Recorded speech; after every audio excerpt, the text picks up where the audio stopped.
Hi guys, welcome back to my channel. Hope you guys are doing great. In today's video guys, I'll be showing you how to make a French toast. Okay, a very yummy breakfast. You can also use it as dessert.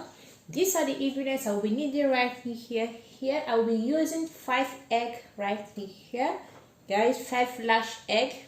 Right here I have a brioche.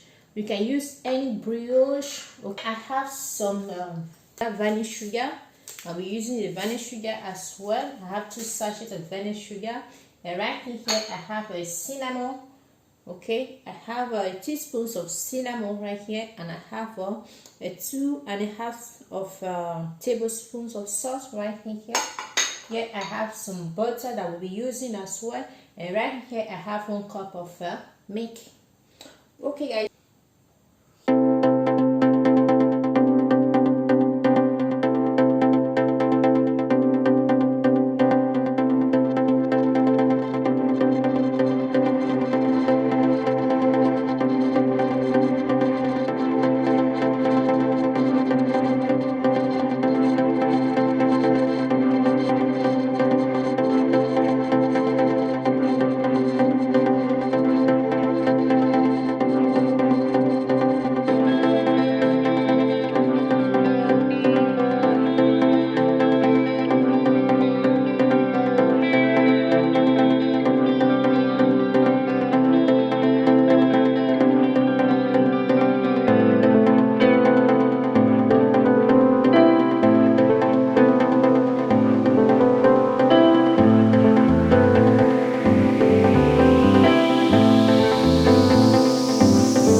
It's also good, guys. Also good. Okay guys, if you like this recipe, give it a thumbs up, guys. Subscribe to this channel and don't forget to on the bell notifications so that anytime I have a new upload, you'll be notified. See you guys on my next post and have a great day. Bye bye.